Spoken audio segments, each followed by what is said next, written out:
కూటమి ప్రభుత్వానికి దెబ్బ మీద దెబ్బ తగులుతున్నా ఇంకా బుద్ధి రావడం లేదు. 164 సీట్లతో అధికారంలోకి వచ్చామన్న ఆనందం అరగంట సేపు కూడా లేకుండా పోయింది. ఎలక్షన్లలో ఈవీఎంల స్కామ్ జరగడం వల్లనే ఈ ప్రభుత్వం గెలిచింది. కానీ నిజంగా అయితే ప్రజల ఓట్లతో గెలిచిందైతే కాదని తేలిపోయింది. మొదటి నుంచి ఇప్పటి వరకు పరకాల ప్రభాకర్, ఏడీఆర్ లాంటి సంస్థలు ఎన్నికల్లో జరిగిన అక్రమాలను వెలికి తీస్తూనే ఉన్నాయి. అర్ధరాత్రి సమయంలో ఏ అతీంద్రియ శక్తులొచ్చి ఓట్లేసాయో చెప్పాల్సిందిగా ఎలక్షన్ కమిషన్ ని, ప్రభుత్వాలని ప్రశ్నిస్తున్నా సీసీటీవీ ఫుటేజీ ఇవ్వకుండా వివిప్యాట్ల స్లిప్పులను తగలబెట్టేసి మమ్మల్ని ఎవరు ఏమి చేయలేరు అన్నట్టు ఈ ప్రభుత్వాలు ప్రజలతో ఆటలాడుతున్నాయి. కానీ ఏదో ఒక రోజు ప్రజలు కొట్టే దెబ్బతో మాత్రం పేక మేడలా కూలిపోతాయి ఈ ప్రభుత్వాలు. ఇది మాత్రం తథ్యం. అధికారంలోకి వచ్చిన కొన్ని నెలలకే ఈ ప్రభుత్వం మీద ప్రకృతి కన్నెర్రజేసింది. కేవలం ప్రభుత్వం చేతకానితనం వల్లనే అనేక మంది ప్రజలు తమ ప్రాణాలను కోల్పోవలసి వచ్చింది. 40 years ఇండస్ట్రీ అంటాడు. వరదలు వస్తున్నాయని కనీసం ప్రజలకు సమాచారం కూడా ఇవ్వలేడు. ఎందుకంటే తన స్నేహితుడి పవర్ ప్లాంట్ కంటే ప్రజల ప్రాణాలు ముఖ్యం కాదనుకున్నాడో ఏమో. ఎక్కడ తన చేతకానితనం బయట పడుతుందోననే భయంతో వెంటనే పడవలతో ప్రకాశం బ్యారేజీని జగన్ బద్దలు కొట్టి ప్రభుత్వానికి చెడ్డ పేరు తీసుకురావాలని ప్రయత్నించాడని తలా తోకా లేని మాటలు చెప్పి డైవర్షన్ రాజకీయాలను మొదలు పెట్టాడు చంద్రబాబు. నెలల తరబడి పడవలను తీసే కార్యక్రమాన్ని పెట్టుకుని ప్రజల్ని మోసగించాడు. పడవలనే తీయలేని చంద్రబాబు ప్రభుత్వాన్ని ఏం నడపగలడు చెప్పండి? ఇప్పటికైనా పడవలను తీశాడో లేదో మరి నాకైతే తెలీదు. అలాంటి వరదల సమయంలో కూడా జగన్ కట్టిన రిటైనింగ్ వాళ్ళే తమ ప్రాణాలను కాపాడిందని నిజంగా జగనే లేకపోతే ఈరోజు మేము ప్రాణాలతో బ్రతికి ఉండేవాళ్లమే కాదని జగన్ కాళ్ళు చేతులు పట్టుకుని మరి కృతజ్ఞతలు తెలిపారు విజయవాడ ప్రజలు. ప్రాణాలు అరచేతిలో పెట్టుకుని ఆకలితో అలమటిస్తున్న కనీసం పట్టించుకోకుండా తన అవినీతికి గేట్లు తెరిచింది ఈ ప్రభుత్వం. సీఎం రిలీఫ్ ఫండ్ కింద 400 కోట్ల రూపాయలను విరాళాల రూపంలో పొందితే అగ్గిపెట్టెలో కొవ్వొత్తులకు 25 కోట్లు చెల్లించింది ఈ ప్రభుత్వం. అగ్గిపెట్టెలో కొవ్వొత్తులకు 25 కోట్ల రూపాయలు ఏంటయ్యా చంద్రబాబు అని ఈ ప్రభుత్వాన్ని ప్రజలు ప్రశ్నించేసరికి చేతులు ముడుచుకుని ఏమీ తెలియనట్లు అమాయకంగా నటించింది ఈ ప్రభుత్వం.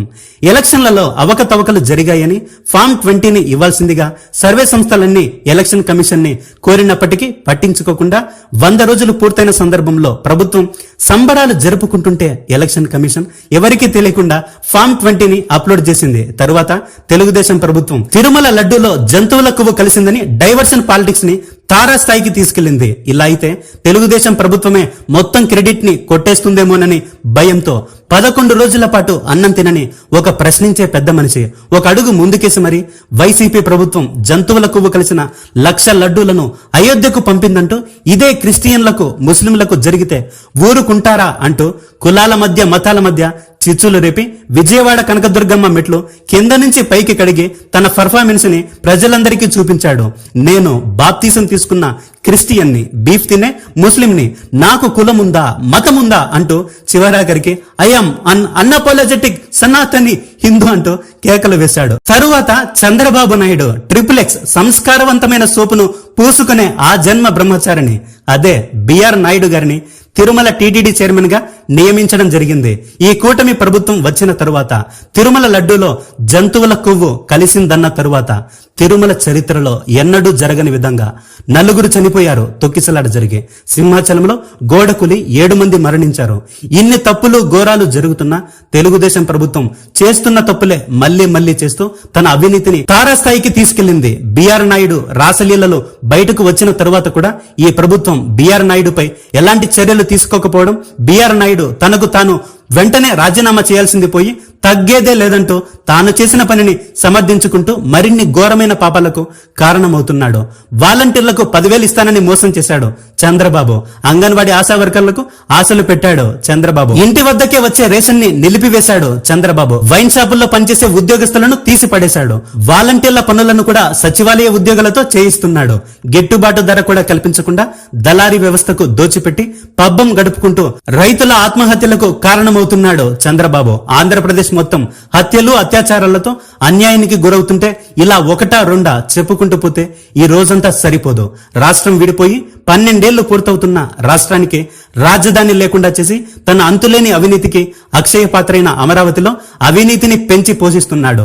రైతులకు ఆశ చూపి భయపెట్టి బెదిరించి రియల్ ఎస్టేట్ వ్యాపారాన్ని ప్రారంభించి 54,000 ఎకరాల్లోనే ప్రపంచ స్థాయి రాజధానిని కడతానని రైతులను మోసగించి ప్రజలను మోసగించి ఇప్పుడేమో 54,000 ఎకరాలైతే కేవలం మున్సిపాలిటీనే అవుతుందని మరో 1,00,000 ఎకరాలకు స్కెచ్ వేస్తే మేము మళ్ళీ మీ చేతుల్లో మోసపోవడానికి సిద్ధంగా లేము చంద్రబాబు అని రైతులు ఎదురు తిరిగేసరికి అమరావతికి చట్టబద్ధత అంటూ అసెంబ్లీలో తీర్మానం ప్రవేశపెట్టి పార్లమెంటులో బిల్లును పాస్ చేయించుకునే సమయంలో జగన్ కొట్టిన మాస్టర్ స్ట్రోక్ మావిగన్తో చంద్రబాబు నాయుడు ఆశలు గల్లంతయ్యాయి.